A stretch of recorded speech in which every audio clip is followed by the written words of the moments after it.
Hello everyone, welcome to Aptly Academy for Civil Services. This is a video on monthly policy review, also known as MPR, and I'll be discussing MPR for the month of July 2021. So whatever news that were important for the entire July, that we'll be discussing this month. So this compilation come at the end of every month. And MPR is something which is very important both for your prelims and mains examination because the topic covered here is comprehensively. It is something which will help you in the answer writing and also in the prelims examination. So let's get started. Before I start, just a brief about the PRS Legislative Research. This is an independent think tank that was established in 2005. They're working for strengthening the legislative process. For more details, you can refer to their websites. And this PRS is based in New Delhi. Now we'll start our topic-wise analysis, whatever is important for this particular month, one by one. And those of you who are new to our channel, do not forget to subscribe Aptly Academy for Civil Services on YouTube. If you like this video, do not forget to give a thumbs up. So the first news or the first topic is Retail Direct Scheme released by RBI. This is something which is very important to bring retail investor into the security market. So let's understand what is the detail from this Retail Direct Scheme. So RBI ने recently एक detailed retail direct scheme के बारे में बताई है. This is a one-step solution जो कि facilitate करेगी individual investors को security market में invest करने के लिए. There's a specific procedures and process that has to be followed before an investor come into the government securities. So the facility was announced by the RBI in February 2021, and this aims to improve easy and access of retail investor in the government securities market, right? Most of you must have read about security market. How does it functions? This is a basic concept that you have to study for prelims examination, and you might refer to any book that NCERT is there, Ramesh Singh Economy is there, to get a basic idea about the security market.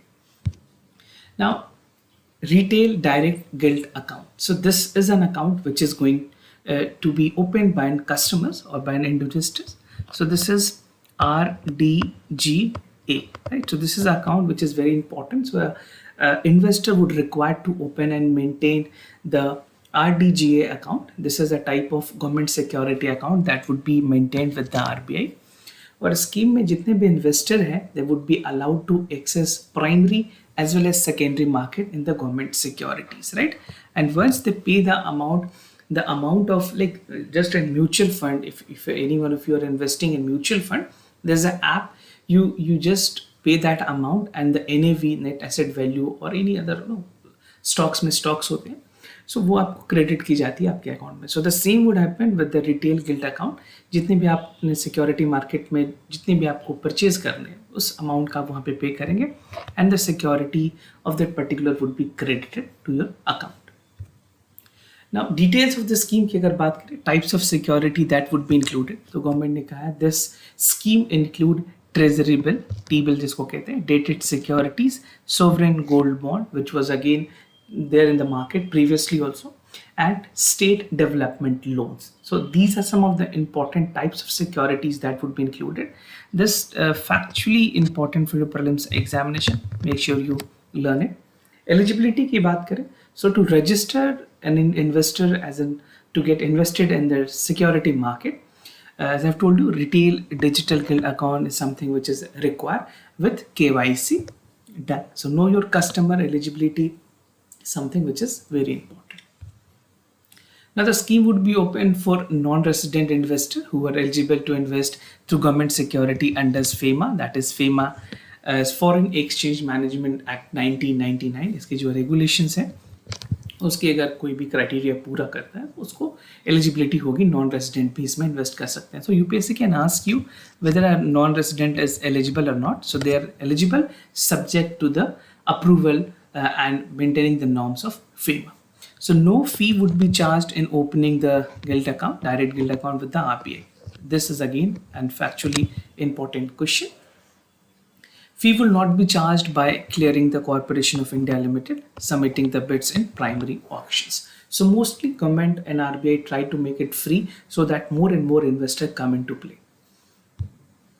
Now the other is scheme for development of judiciary infrastructure. This is something which is very important. Judiciary, an important component in our democracy, has to play a substantial role, and building up the democracy and building up a judicial infrastructure was again a long pending. So the Union Cabinet approved the continuation of center-sponsored scheme for the development of infrastructure facilities for the judiciary, and the period allocated is for 2021 to 2026. The scheme has been operational since 1993 to 1994. So this is a continuation of one that is ongoing since 1993. इस बार के जो schemes allocate किए गए उसमें development की जो खास करके जो रोड मैप है उसके क्या क्या बारे में. So under the scheme, the central government would provide the resources to the state government for the construction of court building. First and foremost is court building. Second is residential quarters for the judicial officers. All the officers who are working with the courts definitely would require a quarter, so they would be provided with the official quarter. The cost of the scheme is estimated to be around 9,000 crore rupees for 2021 to 2026, and of which 5,357 crore has been provided by the central government, and the other would be borne by the state government. Now, during 2021-2026, the fund would be used to develop infrastructure facilities, and this is district subordinate court, right? So, subordinate court and other development of the district court would be taking place via this fund. Now, the fund would be used to construct almost 3,800 halls, 4,000 residential units for judicial officers, 1,450 lawyer halls, 1,450 toilets, 3,800 digital computer rooms. So these are the basic broad roadmap that has to be implemented under the scheme. And in addition, government has allocated almost Rs 50 crore rupees for optionalization of Gram Nyalayas. So if you're being asked in examination how the strengthening of Gram Nyalaya is being taken place, so you can quote this example, right? So the Gram Nyalayas ensure speedy and easy access to justice system in the rural area of this country. Now the other topic, that is Factoring Regulation Amendment Bill 2021. So Factoring Regulation Amendment Bill, which was recently passed by the Parliament, it was introduced in the Lok Sabha in September 2020. So bill की जो पूरी aim है ये widen करती है scope of entities that would engage in the factoring business, right? And factoring is a business where entity acquires and receive from the other entity from the amount, right? एक चीज को purchase करना दूसरे से खरीद करके, that is something. No, factoring is a business that is more of a cycle that continue for the business. Features of the bills की अगर बात करें, change in the definitions for receivable. जो एक्ट है ये डिफाइन करते जो receivable होंगे as a monetary sum would be the right of a person under a contract, right? So this is a definition which has been provided, and the bill amend the definition of receivable to mean that any money owned by a debitor to a assigner for a toll or to use any facility for a services, right?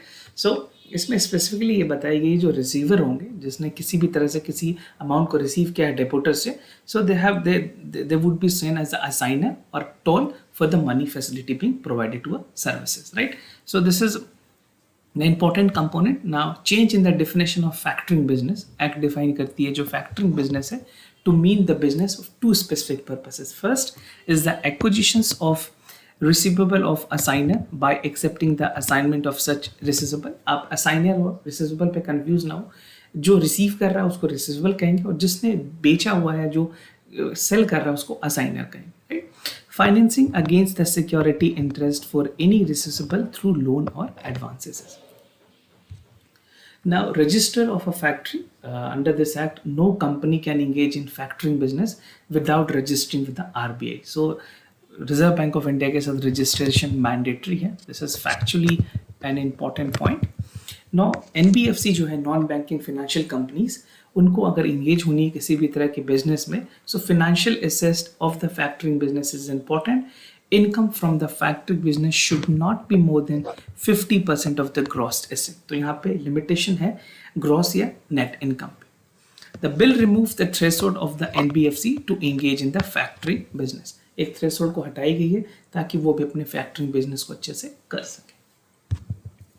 Insolvency and Bankruptcy Code Amendment Bill. which was something which very important at this year, and I expect a question in the prelims examination this time. So insolvency and bankruptcy court bill that was passed recently in the Lok Sabha, bill ने amend किया है insolvency and bankruptcy code 2016 को, which provide for a time bound process of resolving the insolvency of corporate depositors. Insolvency का मतलब आपको पता होगा, insolvency is a state where the loan which is given to an individual, he is in incapacity to pay that loan. वो insolvent है, वो एक तरह से bankrupt है. So उसके लिए जो टाइम रखी गई है 330 डेज की, that is being called as a, इसको इस टाइम के अंदर पूरी करनी होगी, that is called as a corporate insolvency and resolution process. So the bill introduce an alternative insolvency resolutions for micro small and medium enterprises that called for a pre packed insolvency resolution process. Right, तो दो term है यहाँ पे आपको ध्यान देने की. First is CIRP, that is Corporate Insolvency and Resolution Process. आगे मैं सिर्फ इसी टर्म्स के साथ बात करूंगा. The second is PIRP, that is Pre-Packed Insolvency Resolution Processes. Right, so these two terms are important. It replaced the ordinance that was promulgated in April 2021. Now features की अगर बात करें इस बिल में, जो PIRP है, that was initiated by the debtors like CIPR. PIRP may be initiated only by depositors. तो ये राइट सिर्फ डिपोटर के पास होगी, and debtor should have a base resolution plan and before seeking the approval from the financial creditor. Right, एक application initiate की जाएगी PIRP के through, which it can help to provide a resolution to the debtors. And the debtors need to obtain approval from the financial creditor who represent at least 66% of the financial debt. Right, and during PIRP, the management of the company will remain as a debitor. So जो पूरी management होगी company की, उसको debtor की तरह ही treat किया जाएगा.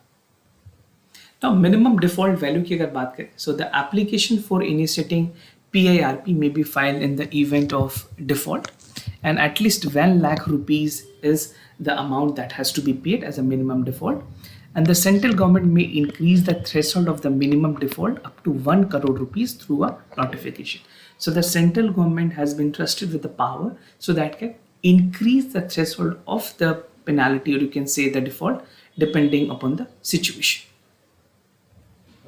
Now proceeding under the PIRP, so the debitor would submit a base resolution, जहाँ पे resolution जो है वो professionally होगी within 2 days of the commencement of the PIRP, and committee of creditor would be constituted within 7 days. So this is the timeline that has been provided. Within 7 days they have to commence it and give a resolution. The base resolution plan should be provided within 7 days. Other topic is General Insurance Business Nationalization Amendment Bill 2021.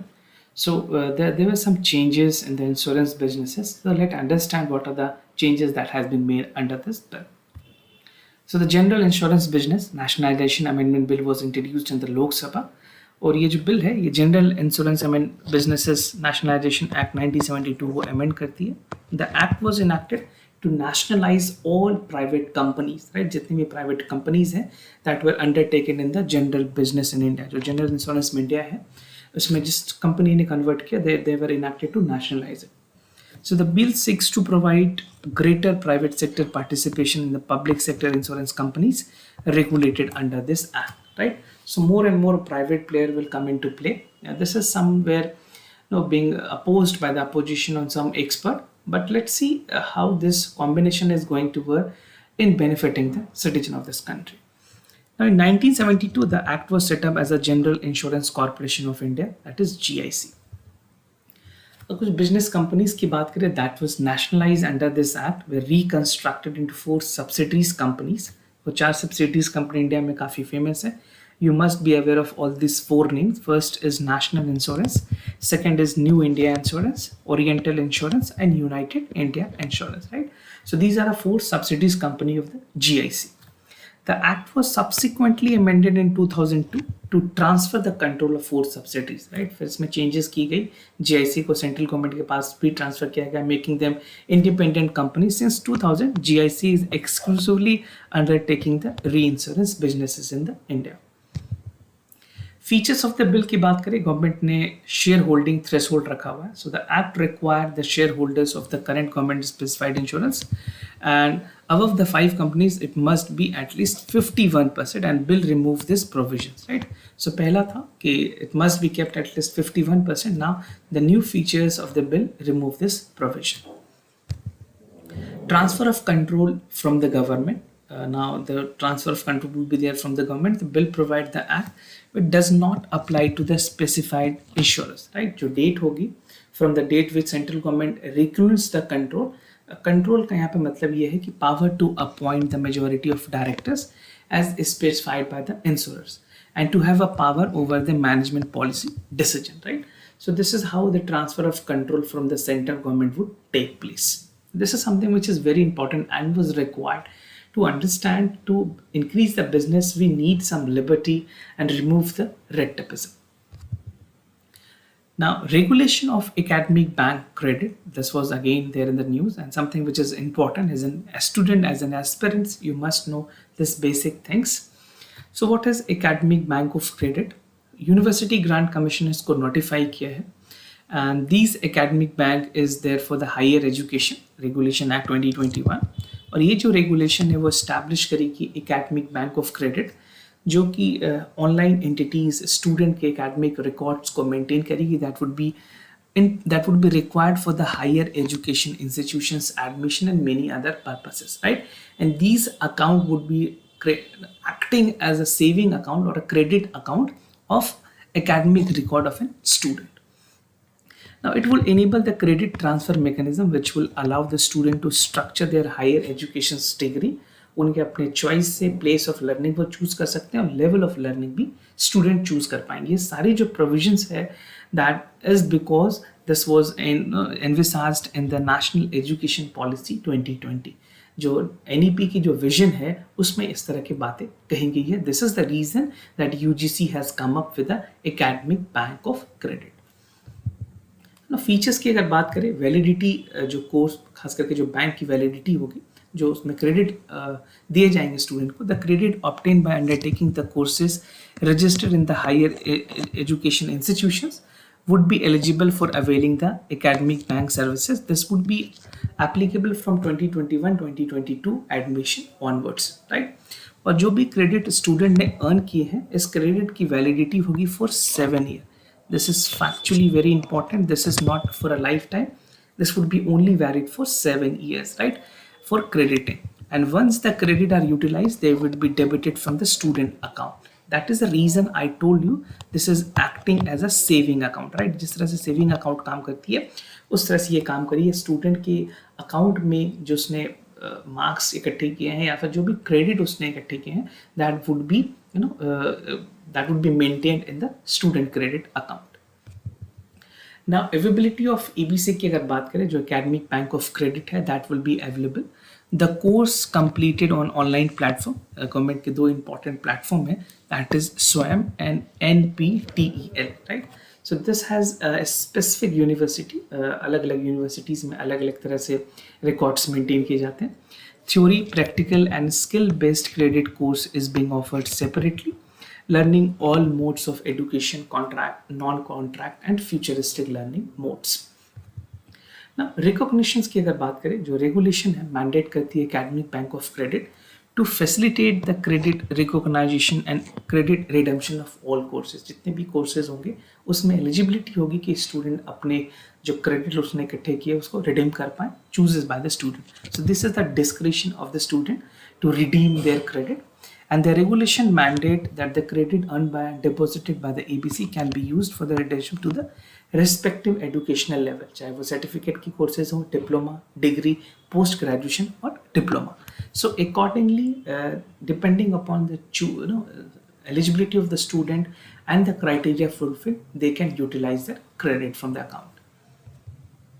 So this was all about the discussion. We have a lot more initiatives for you like daily news, editorial analysis, IAS Gazetted Journal, Fortnite Current Affair, PIB compilation, Yojana and Kurukshetra every month. So these all initiatives are meant for you to help you to sail through this journey of civil services. If you have any other problem, you can let me know. I'll be more than happy to assist you. For time being, I'm signing off. Wish you all the best. Thank you so much for listening.